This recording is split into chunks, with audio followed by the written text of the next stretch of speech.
সবাইকে স্বাগত দীপ্ত সংবাদে। সাথে রয়েছে দোলা ডলরের। শুরুতেই জানাবো সংবাদ শিরোনাম। সোহরাওয়ার্দী উদ্যানে মার্চ ফর গাজা কর্মসূচিতে মানুষের ঢল, ইসরায়েলি বর্বরতা বন্ধের দাবি। আমরা সবসময় ফিলিস্তিনি ভাইদের পাশে ছিলাম, এখনো আছি, ভবিষ্যতেও থাকবো ইনশাআল্লাহ। আমরা আমাদের ভাইদেরকে জীবন দিয়ে রক্ষা করার জন্য। ঢাকা বিশ্ববিদ্যালয়ে বাংলা নববর্ষ উদযাপনের লক্ষ্যে তৈরি দুটি প্রতিকৃতি পুড়ে গেছে, নানা প্রশ্ন। পয়লা বৈশাখ ঘিরে উৎসবের রং লেগেছে রাঙামাটিতে, শুরু হলো চাকমাদের ফুল বিজু উৎসব।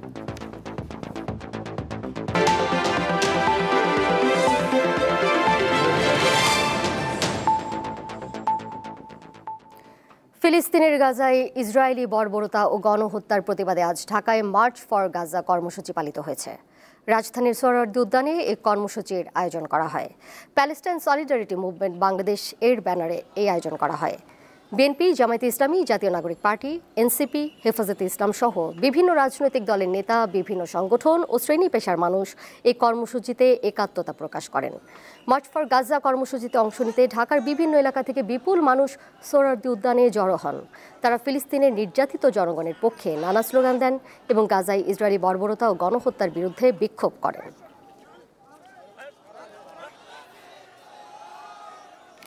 কোনো দল নাই, সবাই এক পতাকার দলে, মুসলিম এক কালিমার পতাকার দলে সবাই একত্রিত হয়েছি। যদি সারা বিশ্বের মুসলমান এভাবে একত্রিত হতে পারে এবং জিহাদের প্রেরণা নিয়ে ময়দানে অবতরণ হয়, ইনশাল্লাহ আমরা ইসরায়েলকে পৃথিবীর মানচিত্র থেকে মুছতে পারবো। আমাদের মুসলমানদেরকে মারতেছে, আমাদের এই ছোট ছোট শিশু বাচ্চাদেরকে তারা হত্যা করতেছে। আমরা আমাদের ভাইদেরকে জীবন দিয়ে রক্ষা করার জন্য ইহুদিদেরকে বয়কট করে পুরো বিশ্বের মানচিত্র থেকে তাদেরকে মুছে দিতে হবে। এটা আমরা সবসময় ফিলিস্তিনি ভাইদের পাশে ছিলাম, এখনো আছি, ভবিষ্যতেও থাকবো ইনশাআল্লাহ। রাজধানীর শাহবাগ এলাকায় এই মুহূর্তে রয়েছেন সহকর্মী মেহেদী হাসান। তার কাছে যাচ্ছি সরাসরি মার্চ ফর গাজা কর্মসূচিতে অংশ নেওয়া জনতার খবর জানতে। মেহেদী, মার্চ ফর গাজা কর্মসূচি কিছুক্ষণ আগেই শেষ হয়েছে, নিশ্চয়ই এখন মহাসড়কে জনতার স্রোত। যারা অংশগ্রহণ করেছিলেন তারা কি বলছেন এবং সব মিলিয়ে এখনকার পরিস্থিতি জানাবেন আমাদের। তোলা, আমি এই মুহূর্তে মগবাজার ফ্লাইওভারের ঠিক গোড়ায় আছি। এখান থেকে মিন্টো রোডের পথের দিকেই আসলে দাঁড়ানো এবং এখানে আমার পেছনে আমি আসলে দেখাবো যে এখানে কি পরিমাণ মানুষ এই সমাবেশ শেষ করে এখন বাড়ি ফিরছে। একটু দেখাতে চাই, ক্যামেরাম্যানকে একটু বলবো পেছনের পরিস্থিতিটা যদি একটু আমরা দেখাই। এখানে কিন্তু রাজধানীর সোহরাওয়ার্দী উদ্যানে 3টার দিকে এই জমায়েত হওয়ার কথা ছিল এবং 3টার আগে থেকেই কিন্তু সেখানে মানুষের উপস্থিতি বাড়তে থাকে এবং গুচ্ছগুচ্ছভাবে তারা বিভিন্ন জায়গা থেকে ট্রাকে, পায়ে হেঁটে, বিভিন্ন মাধ্যমে আসলে গণজমায়েত সেখানে করেছে এবং ফ্রি ফ্রি প্যালেস্টাইন স্লোগান দিয়ে এই প্যালেস্টাইনকে মুক্ত করার জন্য যে বাংলাদেশের মানুষের পক্ষ থেকে, মুসল্লিদের পক্ষ থেকে যে এই গণজমায়েতের আয়োজন করা হয়েছে তা কিন্তু সফলভাবে আসলে তারা শেষ করেছে এবং এটি শেষ করার পরে এখন মানুষের এই যে গণজমায়েত হয়েছিল সোহরাওয়ার্দী উদ্যানে, সেখান থেকে কিন্তু মানুষ বাড়ি ফিরতে শুরু করেছে এবং দেখতেই পাচ্ছেন দোলা, আমি এই যে সড়কে দাঁড়িয়ে আছে এখানে কি পরিমাণ মানুষের উপস্থিতি রয়েছে এবং সবাই কিন্তু সোহরাওয়ার্দী উদ্যান থেকেই যে যার মতো গন্তব্যে ফিরে যাচ্ছে এবং আমরা চেষ্টা করেছিলাম সোহরাওয়ার্দী উদ্যানের দিকে যাওয়ার, কিন্তু মানুষের এতই উপস্থিতি আমরা সেই পর্যন্ত আসলে পৌঁছাতে পারিনি। পরে বাধ্য হয়েই এই রাস্তা থেকে আমরা এই চিত্রটি দেখানোর চেষ্টা করছি এবং আমরা কয়েকজনের সাথে কথাও বলেছি যে এই যে মুসল্লিদের সাথে ওপর যে বর্বর নির্মম হামলা চালানো হচ্ছে, এর প্রতিবাদের দৃষ্টান্ত আসলে এটা এবং তাদেরকে একটি মেসেজ দেওয়া হচ্ছে যে মুসল্লিদের উপর যে হামলা চালানো হচ্ছে, যে নির্মমতা চালানো হচ্ছে, এটি যেন বন্ধ করা হয় এবং এর জন্য সারা বিশ্বের যে মুসলমানরা রয়েছে তারা কিন্তু সোচ্চার হয়েছে এবং বিভিন্নভাবে এর প্রতিবাদ জানাচ্ছে, বিভিন্নভাবে এই যুদ্ধ বন্ধের জন্য তারা কিন্তু অবস্থান নিয়েছে এবং আমি এখানে এই যারা বাড়ি ফিরছে তাদের সাথে একটু কথা বলার চেষ্টা করব যে এই কর্মসূচি শেষ করে তারা এখন বাড়ির পথে ফিরছে। তো আপনারা যে এই কর্মসূচি পালন করলেন, এখন বাড়ির পথে ফিরছেন, এই আজকে অবস্থান নেওয়ার কারণটা কি ছিল আপনাদের? আমাদের মূলত উদ্দেশ্য ছিল যে ইসরায়েলি সকল পণ্য বয়কট করার প্রথম ধাপ। তারপর আমাদের যে মুসলিম ভাইদের যে উপর যে আক্রমণ করেছে সেগুলো আমরা তীব্র নিন্দা জানাচ্ছি। এই দুইটা দিয়ে আমাদের মূলত কাজ। এরপর আমাদের যে স্থান থেকে যেভাবে যে বয়কট করতে পারি সেগুলো থেকে আমরা বিরত থাকবো এবং বয়কট করব। অসংখ্য ধন্যবাদ। আমি আরেকজনের কাছে একটু জানতে চাচ্ছিলাম যে আপনারা আজকে গণজমায়েত করলেন এবং এই বিশ্ববাসী সবাই আসলে এর প্রতিবাদ জানাচ্ছে, আজকের এই প্রতিবাদ কি মনে হচ্ছে যে আশানুরূপ কিছু হবে? জি, ইনশাআল্লাহ আমরা আশা করি যে এটার খুবই একটা প্রভাব পড়বে আমাদের ইসরায়েলের উপরে। ওদেরকে ধ্বংস করার জন্য আমি মনে করি আজকে আমাদের এই সমাজ, এই যে সমাবেশটা হয়েছে, এটাই যথেষ্ট ওদের জন্য। ওদের এটার জন্য খুবই নিন্দা ওদের প্রতি, আমাদের মুসলিম ভাইদের প্রতি যে অন্যায় অবিচার ওরা করতেছে, এটা আমরা মানতে পারতেছি না।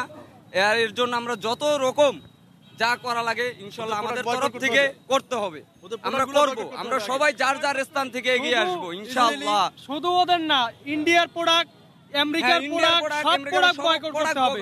ইন্ডিয়ান কোন প্রোডাক্ট বাংলাদেশি জনগণ আপনারা খাবেন না। ইন্ডিয়ান কোন প্রোডাক্ট, সব সময় ইন্ডিয়ানরা ইসরায়েলের সাপোর্ট নিয়েছে। ইন্ডিয়ানরা আমাদের শত্রু বাঙালিদের। আপনাদের কাছে বিনীতভাবে রিকোয়েস্ট করতেছি, ইন্ডিয়ান প্রোডাক্ট, আমেরিকান প্রোডাক্ট আমরা ছোবো না, ধরবো না, খাবো না। যেই দোকানে দেখবো। ধন্যবাদ। আমরা আরেকজনের কাছে একটু জানতে চাই। আমি আমার মুসলমান ভাইদেরকে অনুরোধ করবো, যারা দোকানদার আছে, বিশেষ করে সারা বাংলাদেশে যত দোকানদার আছে, আপনারা ইসরায়েলি পণ্য, ইহুদি পণ্য, ইন্ডিয়ান পণ্য রাখবেন না। আমরা কিনবো না। আমরা সাধারণ পাবলিক যারা আছে আমরা কিনবো না, ইনশাল্লাহ আপনারা রাখবেন না। ইহুদি আমরা তো পারবো না ওদের সাথে যুদ্ধ করতে, বাংলাদেশ থেকে আমাদের ক্ষমতা নাই। সরকারিভাবে কোনো জিহাদের ঘোষণা আসে না। যদি জিহাদের ঘোষণা আসে আমরা ইনশাল্লাহ জিহাদ করতে যাবো। ধন্যবাদ।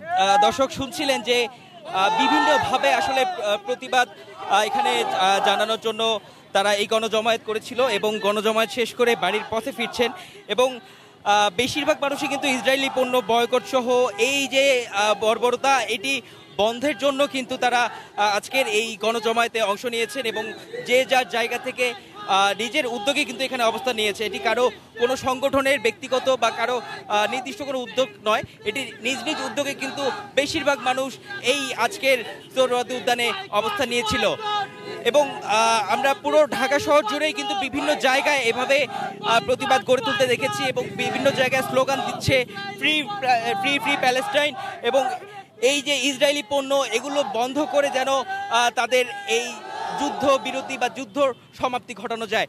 এই দিক থেকে কিন্তু বাংলাদেশের যারা মুসলিমরা রয়েছে তারা কিন্তু একইভাবেই এই প্রতিবাদ জানিয়ে চলেছে এবং সামনের দিনগুলোতে যতদিন পর্যন্ত এই ফিলিস্তিনের উপরে নির্মমতা বন্ধ না হয় ততদিন পর্যন্ত এইভাবে করে আসলে প্রতিবাদ জানাবে বলেই আমরা অনেকের কাছে। জি মেহেদী, আমরা জনতার বক্তব্য শুনতে পেয়েছি। আপনি তো মহাসড়কে রয়েছেন, আপনার মাধ্যমে একটু মহাসড়কের এই মুহূর্তের চিত্র দেখতে চাই। আইন শৃঙ্খলা পরিস্থিতি কতটা নিয়ন্ত্রণে আছে একটু জানাবেন আমাদের এই বিষয়ে। মেহেদী শুনতে পাচ্ছেন নিশ্চয়ই আমাকে? এই মুহূর্তে মহাসড়কের পরিস্থিতি আপনার মাধ্যমে একটু দেখতে চাই আমরা, সড়কের চিত্র দেখাবেন এবং আইন শৃঙ্খলা পরিস্থিতির অবস্থান সম্পর্কেও জানতে চাই।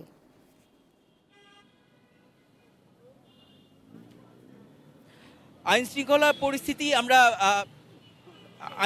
পরিস্থিতি আমরা বিভিন্ন জায়গায় দেখেছি। তারা কিন্তু তাদের যে গাড়ি রয়েছে, টহল টিম রয়েছে, তারা কিন্তু বিভিন্ন মোড়ে মোড়ে অবস্থান করছে এবং ট্রাফিকের যে ব্যবস্থাপনা তাও কিন্তু নিয়ন্ত্রণের চেষ্টা করা হচ্ছে এবং যে জায়গাগুলোতে আসলে বেশি সংখ্যক মানুষের জমায়েত হয়েছে সেই জায়গাগুলোতে আইন শৃঙ্খলা বাহিনী চেষ্টা করছে, কিন্তু এখানে কোনো বিশৃঙ্খলা ঘটার মতো পরিস্থিতি এখন পর্যন্ত ঘটেনি। তবে যদি ঘটে সেখানে আইন শৃঙ্খলা বাহিনী নিয়ন্ত্রণ করার জন্য বিভিন্ন মোড়ে মোড়ে আমরা অবস্থান নিতে দেখেছি এবং এই আজকের এই গণজমায়েতে যে মানুষগুলো এসেছে তারা কিন্তু শান্তিপূর্ণভাবে এখানে এসেছে এবং তাদের কর্মসূচি পালন করেছে। এবং রাস্তার বিষয়টা নিয়ে যদি বলি, যানজটের ক্ষেত্রে আমি কিছু অ্যাম্বুলেন্সকেও দেখেছিলাম যারা এই মানুষের ভিড়ে আটকা পড়ে গিয়েছিল, তাদেরকে কিন্তু এই সাধারণ মানুষই জায়গা করে দিয়েছে বের হয়ে যাওয়ার জন্য এবং যে জায়গাগুলোতে যানজট তৈরি হচ্ছে তারা নিজ উদ্যোগে অনেকটা চেষ্টা করছে যে যেন তার মধ্যে কোনো রকম বাধা তৈরি না করেই এই তারা তাদের কর্মসূচি শেষ করে যে বাড়ি ফিরছে সেই বাড়ি ফেরাটা আসলে সফলভাবে করতে পারে এবং কোনো মানুষের যেন হয়রানি না হয় সেই দিকটাও আমরা দেখেছি।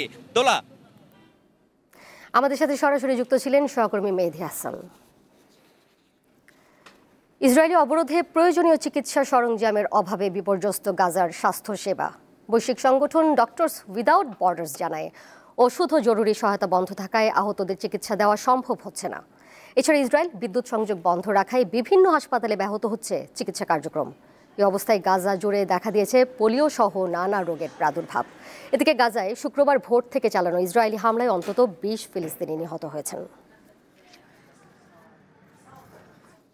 যাচ্ছি পরের প্রসঙ্গে। ঢাকা বিশ্ববিদ্যালয়ের চারুকলা অনুষদের নববর্ষের শোভাযাত্রা উদযাপনের জন্য বানানো দুটি প্রতিকৃতি আগুনে পড়ে গেছে। এর মধ্যে একটি ফ্যাসিবাদের মুখাকৃতি ও আরেকটি শান্তির পায়রা। আজ ভোরে আগুন লেগেছে বলে ধারণা করা হচ্ছে। নববর্ষের শোভাযাত্রা উপলক্ষে বানানো ফ্যাসিবাদের মুখাকৃতির মোটিফটি কে বা কারা আগুন দিয়ে পুড়িয়ে দিয়েছে বলে জানিয়েছে ঢাকা বিশ্ববিদ্যালয়ের চারুকলা অনুষদ।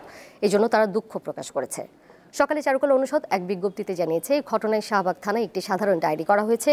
এ বিষয়ে বিশ্ববিদ্যালয় কর্তৃপক্ষ একটি তদন্ত কমিটি গঠনের সিদ্ধান্ত নিয়েছে। ঢাকা বিশ্ববিদ্যালয়ের উপাচার্য, প্রক্টর সহ বিশ্ববিদ্যালয়ের ঊর্ধ্বতন কর্মকর্তারা ঘটনাস্থল পরিদর্শন করেছেন। এ সময় সেখানে পুলিশও ছিল। একজন ব্যক্তি মোটিভ দুটিতে আগুন দেয় বলে জানান ঢাকা বিশ্ববিদ্যালয়ের প্রক্টর। মেইন গেটের ফটক টপকে সে এসছে, টপকে আসার আগে সে মাস্ক পরেছে। এসে সে প্রথমে সে লিকুইড কিছু দিয়েছে একটা মোটিফে, যেটা দানবাকৃতি একটা মোটিভ ছিল। তারপরে সে একটু আড়ালে যেয়ে তার একটা সম্ভবত একটা দিয়াশলাই বা জ্বালিয়েছে। তারপরে আবার সেটা ফায়ার করে আবার সে বেরিয়ে গেছে, ওই একই গেট দিয়ে বেরিয়ে গেছে। যেটা শক্ত বিচার করতে হবে, দৃষ্টান্তমূলক বিচার চাই।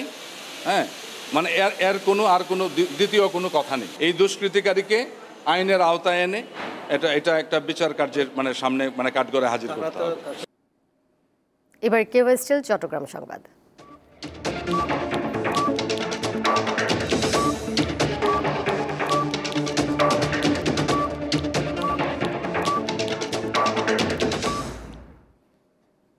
পয়লা বৈশাখ ঘিরে উৎসবের রং লেগেছে রাঙামাটিতে। নদীতে ফুল ভাসিয়ে শুরু হয়েছে চাকমাদের ফুলবিজু উৎসব। আজ ভোর 6টা থেকে রাঙামাটি, রাজবাড়ী ঘাট, গর্জনতলী, কেরানী পাহাড় সহ বিভিন্ন স্থানে গঙ্গা দেবীর উদ্দেশ্যে ফুল ভাসাতে শুরু করেন নারী পুরুষেরা। তারা জানান, এই ফুল ভাসানোর উদ্দেশ্য হলো পুরাতন বছরের গ্লানি মুছে নতুন বছরে সবার জন্য মঙ্গল ও সমৃদ্ধি কামনা করা। পুরনো বছরের বিদায় ও নতুন বছর বরণ কেন্দ্র করে রাঙামাটিতে চলে 3 দিনের অনুষ্ঠান। বছরের শেষ দিনের আগের দিন হয় ফুলবিজু, শেষ দিন মূল বিজু এবং বছরের প্রথম দিন হয় নববর্ষ বরণ। বাংলা নববর্ষকে বরণ করে নিতে শেষ মুহূর্তের প্রস্তুতি চলছে জাহাঙ্গীরনগর বিশ্ববিদ্যালয়ে। বৈশাখী শোভাযাত্রা বের করতে নানা মোটিভ বানাতে দিন রাত কাজ করে যাচ্ছেন বিশ্ববিদ্যালয়ের চারুকলা বিভাগের শিক্ষার্থীরা। 1432 বাংলা নববর্ষকে বরণ করে নিতে জাহাঙ্গীরনগর বিশ্ববিদ্যালয়ের চারুকলা বিভাগের শিক্ষার্থীদের এই ব্যস্ততা। বিশ্ববিদ্যালয়ের পুরনো কলাভবনের সামনে শিক্ষার্থীরা সকাল থেকে মধ্যরাত পর্যন্ত বানাচ্ছেন নানা মোটিভ। বাঁশ কাঠের তৈরি এসব মোটিভ বানানোর পাশাপাশি কেউ ব্যস্ত সময় পার করছেন রং তুলির কাজে, আবার কেউ আঁকছেন ছবি। এছাড়া জুলাই গণঅভ্যুত্থানের একতা ও গাজায় ইসরায়েলের গণহত্যার প্রতিবাদে এইবার প্রথম বাঁশ কাঠ দিয়ে বানানো হচ্ছে হাতের মুষ্টি। এই স্বল্প সময়ের মধ্যে আমাদের যে আয়োজনের মূল লক্ষ্য, সেগুলো বাস্তবায়নের একটি চেষ্টা আমাদের সর্বত্রই থাকে। বাংলা সংস্কৃতির যেই চিত্রগুলো আছে, বাংলা যেই চিত্রাঙ্কনের যে ধারাগুলো আছে, সেগুলো নিয়েই আমরা কাজ করছি। বড় বড় মোটিফের কাজ হচ্ছে এখন। আমাদের কাজ প্রায় মোটামুটি শেষের দিকেই। প্যালেস্টাইনের উপরে যে আগ্রাসনটা করছে ইসরায়েল, তো প্যালেস্টাইনের পক্ষে আমাদের সেই প্রতিবাদী হাতটাকে এবার আমরা প্রকাশ করছি। বাংলা নববর্ষকে ঘিরে যে কোনো ধরনের অপ্রীতিকর ঘটনা এড়াতে বিশ্ববিদ্যালয়ের 7টি গেটে থাকবে বাড়তি পুলিশ। আমরা বিশ্ববিদ্যালয়ের 7টি গেটে পুলিশ প্রশাসন এবং সহ আমাদের নিজস্ব যে নিরাপত্তা আছে, আনসার এবং আমাদের গার্ডরা উপস্থিত থাকবেন।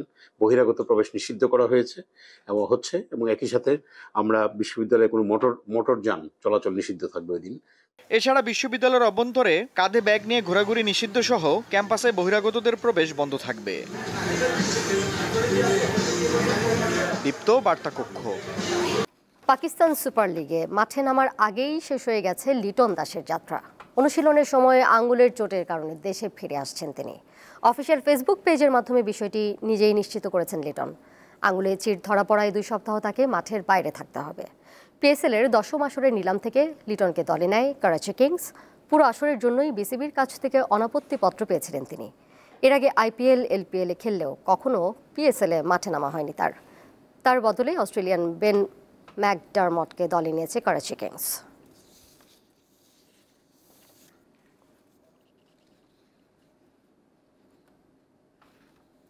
শেষ করব দীপ্ত সংবাদ, যাবার আগে শিরোনামগুলো জানিয়ে দেব আরও একবার। সোহরাওয়ার্দী উদ্যানে মার্চ ফর গাজা কর্মসূচিতে মানুষের ঢল, ইসরায়েলি বর্বরতা বন্ধের দাবি। ঢাকা বিশ্ববিদ্যালয়ে বাংলা নববর্ষ উদযাপনের লক্ষ্যে তৈরি 2টি প্রতিকৃতি পুড়ে গেছে, নানা প্রশ্ন। পয়লা বৈশাখ ঘিরে উৎসবের রং লেগেছে রাঙামাটিতে, শুরু হলো চাকমাদের ফুল বীজ উৎসব।